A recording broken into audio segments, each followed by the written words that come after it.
صلی اللہ علی محمد صلی اللہ علیہ وسلم صلی اللہ علی محمد صلی اللہ علیہ وسلم۔ سورہ یاسین کے شروع کے 2 حروفوں کو اس سورہ کا نام قرار دیا گیا ہے۔ یہ سورت مکہ معظمہ میں نازل ہوئی۔ امام قرطبی نے لکھا ہے کہ یہ سورہ مکی سورت ہے۔ اس سورہ کے فضائل میں بہت سی روایات مشہور ہیں، مثلا یہ کہ یہ قرآن کا دل ہے، اسے قریب المرگ شخص پر پڑھو، لیکن سند کے لحاظ سے کوئی بھی روایت درجہ صحت کو نہیں پہنچتی، بعض بالکل موضوع یا پھر ضعیف ہیں۔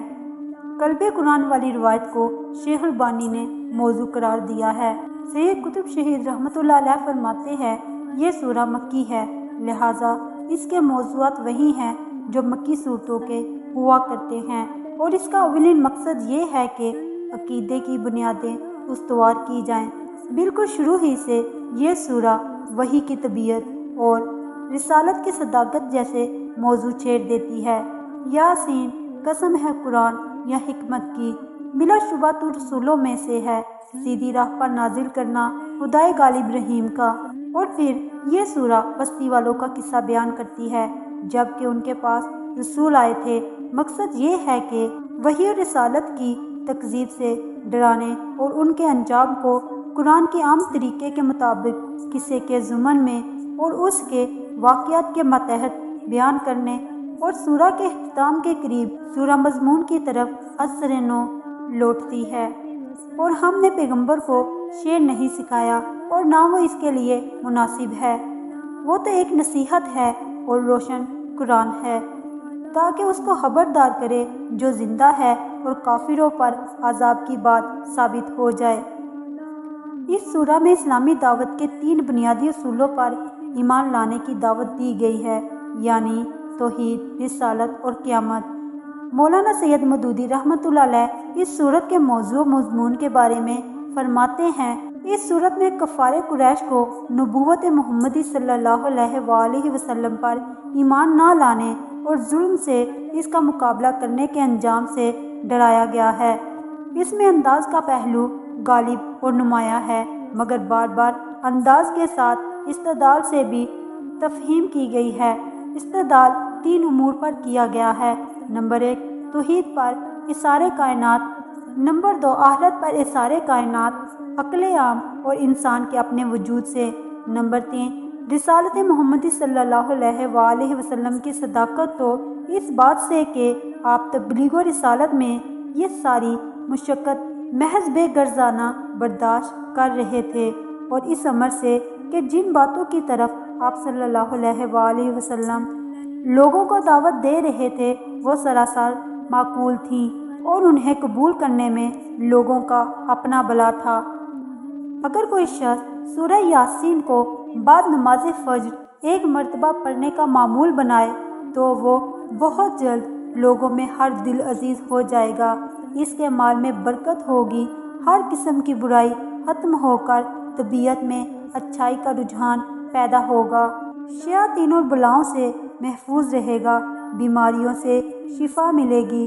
اگر کوئی اولاد کی خواہش کرے گا تو نیک اولاد ملے گی، اگر کوئی قید میں کثرت سے پڑھے تو قید سے رہائی ملے گی۔ غرض یہ کہ سورہ یاسین کو پڑھنے کے بعد جو خواہش دل میں لائے گا پروردگار اسے اپنی رحمت سے پورا کرے گا۔ کیا آپ جانتے ہیں کہ سورہ یاسین تلاوت کرنے کے کیا فوائد ہیں؟ کتنی زیادہ برکات حاصل ہوتی ہیں، کتنے زیادہ فضائل ہیں؟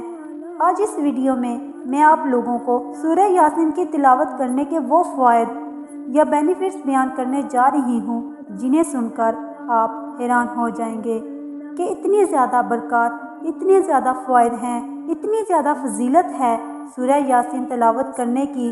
ویسے تو کتابوں اور احادیث میں اس سورہ کی فضیلت کے حوالے سے بہت ساری احادیث موجود ہیں، لیکن چند احادیث میں آپ لوگوں کو سنانا چاہتی ہوں جن سے آپ کو اندازہ ہو کہ سورہ یاسین تلاوت کرنے کے کتنے بڑے بڑے فوائد ہیں، کتنی زیادہ فضیلت ہے۔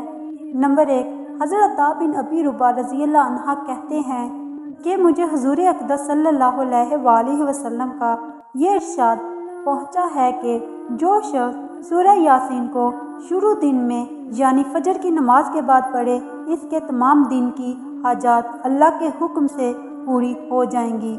یعنی فجر کی نماز کے بعد شروع دن میں پڑھے، اس کے تمام دن کی حاجات اللہ کے حکم سے پوری ہو جائیں گی۔ نمبر 2، حضرت انس رضی اللہ عنہ سے روایت ہے کہ نبی کریم صلی اللہ علیہ وآلہ وسلم نے ارشاد فرمایا کہ ہر شے کا ایک دل ہے اور قرآن کا دل یاسین ہے۔ جو شخص اسے پڑھتا ہے اللہ تبارک و تعالیٰ اس کے لیے 10 قرآن پاک پڑھنے کا ثواب عطا فرماتا ہے۔ نمبر 3، حضور اقدس صلی اللہ علیہ وآلہ وسلم نے ارشاد فرمایا جو شخص دن کے اول حصے میں پڑھ لیتا ہے، اس کے پورے دن کی ضروریات پوری کر دی جاتی ہیں۔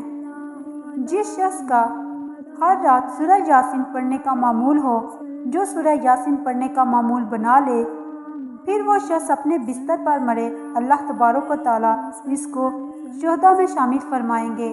نمبر 4، جو شخص رات کے وقت سورہ یاسین پڑھ لیتا ہے، وہ اس حال میں صبح کرتا ہے کہ اس کے پچھلے تمام صغیرہ گناہ بخش دیے جاتے ہیں۔ جو روزانہ سورہ یاسین رات سونے سے قبل پڑھے تو صبح اس حال میں کرے گا کہ اس کے پچھلے تمام صغیرہ گناہ بخش دیے جائیں گے۔ نمبر 5، نبی کریم صلی اللہ علیہ وآلہ وسلم نے ارشاد فرمایا بے شک کتاب اللہ میں ایک ایسی صورت ہے جس کو العزیز کہا گیا ہے اور قیامت کے دن اس کے یاد کرنے والے کو شریف کہا جائے گا۔ وہ شفاعت کرے گا اپنے صاحب کے لیے ربیع اور مضر کے لوگوں کی تعداد سے بھی زیادہ لوگوں کی، اور وہ سورہ یاسین ہے۔ یعنی قیامت والے دن سورہ یاسین کی تلاوت کرنے والے کی سورہ یاسین جو ہے وہ شفاعت کرے گی۔ علماء کرام نے سورہ یاسین پڑھنے کے بہت سارے فضائل، بہت ساری برکات، بہت سارے فوائد ذکر کیے ہیں۔ میں چند ایک کا یہاں ذکر کرتی ہوں۔ نمبر 1 پر علماء بیان فرماتے ہیں کہ جو شخص سورہ یاسین کی تلاوت بھوک کی حالت میں کرتا ہے وہ سیر ہو جاتا ہے۔ نمبر 2، جو راستہ گم ہو جانے کی وجہ سے سورہ یاسین پڑھتا ہے وہ راستہ پا لیتا ہے۔ نمبر 3، جو شخص جانور کے گم ہو جانے کی وجہ سے پڑھتا ہے وہ جانور پا لیتا ہے۔ نمبر 4، جو شخص کسی شخص کے گم ہو جانے پر پڑھے گا انشاءاللہ عزوجل وہ شخص ملے گا۔ نمبر 5، جو ایسے شخص کے پاس پڑھے گا جو نزا میں ہو، اس کا نزا کا وقت اس پر آسان ہو جاتا ہے اور اس کی روح بآسانی پرواز کر جاتی ہے۔ یعنی جس پر موت کا وقت جو ہے آیا ہو، نزا کا عالم ہے، اس وقت اس کے پاس پڑھا جائے، سورہ یاسین کو تلاوت کیا جائے تو اس کی روح جو ہے وہ بآسانی پرواز کر جاتی ہے۔ نمبر 6، اگر کسی کو رشتے کا کوئی مسئلہ درپیش ہو، یعنی کہیں رشتہ نہیں ہو رہا ہو، کوئی اچھا رشتہ نہیں آ رہا ہو، تو وہ سورہ یاسین کی تلاوت کرے، انشاءاللہ عزوجل بہت جلد نیک اچھا رشتہ مل جائے گا، جلد شادی ہو جائے گی۔ نمبر 7، اگر کوئی بلا وجہ قید ہو تو قید سے رہائی کے لیے کثرت سے پڑھے گا تو قید سے رہائی پائے گا۔